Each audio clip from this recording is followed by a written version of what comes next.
Hai, Assalamualaikum. Okey, hari ini kita akan belajar tentang drama Tenang-Tenang Air di Tasik.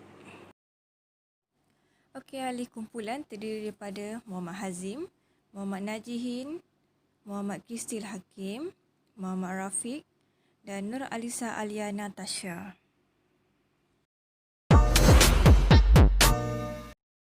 Assalamualaikum, nama saya Muhammad Hazim.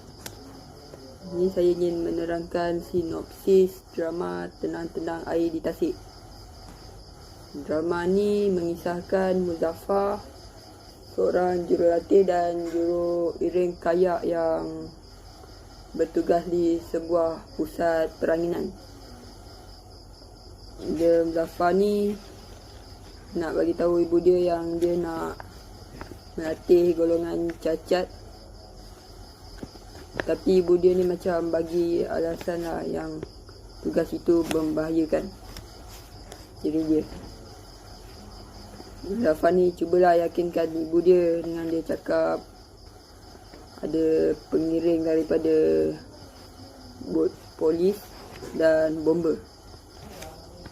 Muzaffar ni macam heran lah, ibu dia ni kenapa tak minat sangat dengan golongan orang yang cacat kelihatan. Sewaktu di pusat peranginan, Muzaffar tu ditugaskan untuk melatih pasukan Muzammil. Waktu Muzaffar dekat pusat peranginan tu, dia rasa macam ragu-ragu lah sebab ada orang cakap, ada ahli pasukan dia yang cakap yang cara dia bercakap, berjalan dan sebagainya seiras dengan Muzammil. Biasanya Muzammil ni mata dia macam sentiasa tertutup. Setelah Muzaffar ni macam dia dah buat kajian sikit, dia buat macam dia tahulah yang latar belakang Muzammil ni, bawahnya Muzammil ni telah diserahkan kepada keluarga angkat waktu dia berumur 3 bulan. Dan dia terkejut juga melihat reaksi ibunya yang terkejut ketika melihat klip video. Dan Muzaffar ni bertambah tanda tanya lah, adakah dia ni mempunyai pertalian darah dengan Muzammil. Assalamualaikum warahmatullahi wabarakatuh. Saya Muhammad Najihin akan membentangkan tentang watak dan perwatakan yang terdapat di dalam drama Tenang-Tenang Air di Tasik. Terdapat satu watak utama dan selebihnya ialah watak sampingan. Watak yang pertama ialah Muzaffar.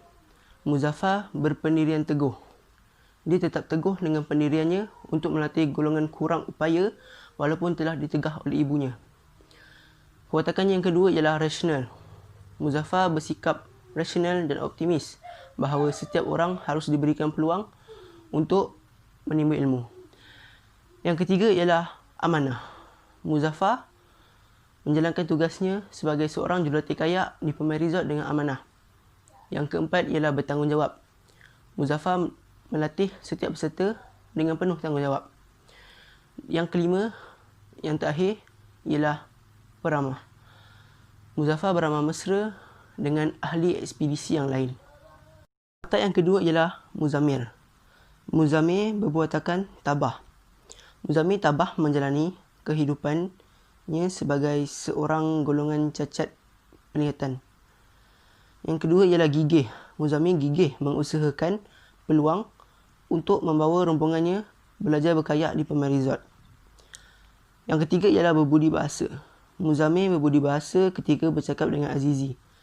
Yang terakhir ialah lurus. Muzammil mengakui bahawa dia tidak menyangka dia dan ahli kumpulan yang lain akan diterima untuk belajar berkayak di Pemain Resort. Watak yang ketiga ialah Ibu Muzaffar. Perwatakannya ialah penyayang. Ibu Muzaffar sangat sayangkan Muzaffar dan tidak mahu anaknya itu melakukan perkara yang berbahaya pada diri sendiri. Yang kedua ialah berkaliber. Ibu Muzaffar seorang wanita yang berpengaruh. Dia juga merupakan seorang bekas pegawai. Yang ketiga ialah prejudis. Ibu Muzaffar tidak mahu anaknya melatih dan mengiringi rombongan ekspedisi yang terdiri daripada orang cacat penglihatan. Yang keempat ialah perahsia. Reaksi Ibu Muzaffar ketika menonton video ekspedisi yang melibatkan Muzammil seolah-olah dia menyimpan suatu rahsia besar dalam hidupnya. Yang terakhir ialah Azizi. Azizi berperwatakan tegas.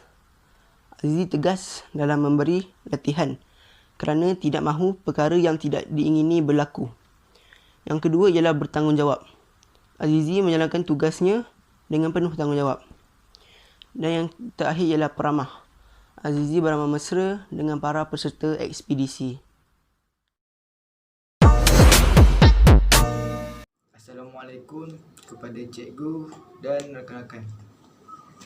Saya nak membentangkan gaya bahasa serta contoh yang terdapat dalam drama Tenang-Tenang Air di Tasik. Yang pertama ialah bahasa Arab. Contohnya seperti insyaAllah dan Assalamualaikum. Yang kedua ialah bahasa English. Contohnya rafting, commander rescue dan water confidence. Yang ketiga ialah metafora, iaitu contohnya ialah lautan mimpi. Yang keempat singkup. Contohnya habis tu kenapa Zam tak dapat tidur. Yang kelima ialah repetisi. Contohnya tidak, tidak dan tidak. Yang keenam ialah peribahasa. Contohnya tak ada beban, batu digalas, mati akal, ambil hati, sampai hati dan jantung hati. Sekian, terima kasih.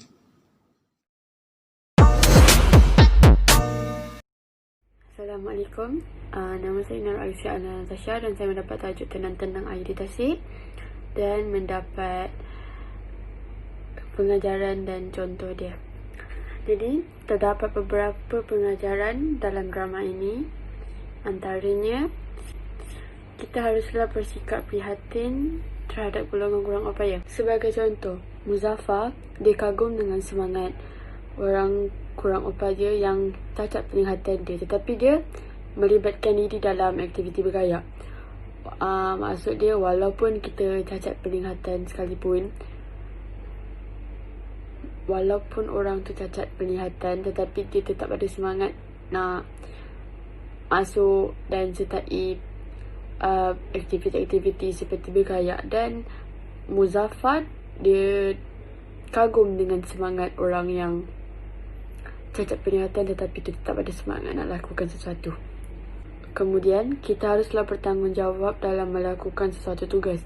Sebagai contoh, Muzaffar dan Azizi menjalankan tugas sebagai pelatih dan melatih semua pelatih-pelatih di situ dengan sikap bertanggungjawab. Maksud dia, nak lakukan sesuatu tu, kita kena ada sikap tanggungjawab dalam untuk menjayakan sesuatu pekerjaan. Seterusnya, kita hendaklah bersikap tabah dalam menghadapi segala dugaan dan ujian. Sebagai contoh, Muzammil tabah dan menerima kekurangan diri dia kerana dia cacat penglihatan, tetapi dia tetap bersemangat nak lakukan sesuatu. Dia tetap bersemangat nak cuba sesuatu yang baru dalam hidup dia walaupun dia kekurangan dan dia cacat penglihatan. Selanjutnya, kita haruslah bersikap sabar dalam berkongsi pengetahuan. Sebagai contoh, Azizi dia bangga dan kagum dengan semangat kawan serti dia dan Nurul yang tetap sabar untuk mengajar orang-orang yang cacat penglihatan ni. Dia bangga dengan sikap Nurul yang tabah dan setia dalam membimbing orang yang kurang upaya ni walaupun banyak dugaan yang dia perlu jalani. Akhir sekali, kita mestilah bersikap jujur dan berterus terang bagi mengelakkan sebarang konflik. Sebagai contoh, Muzaffar dia dapat rasakan ibu dia sorokkan sesuatu daripada pengetahuan dia. Suatu hari nanti dia dapat jawapan, terutama antara jawapan tentang hubungan dia dengan Muzammil, sebab dia dapat rasakan ibu dia sorokkan sesuatu daripada dia dan dia harap dia dapat temukan jawapan tu nanti. Jadi itu saja daripada saya hari ini. Sekian, wabillahi taufiq wal hidayah. Wassalamualaikum warahmatullahi wabarakatuh. Sekian, terima kasih. Assalamualaikum.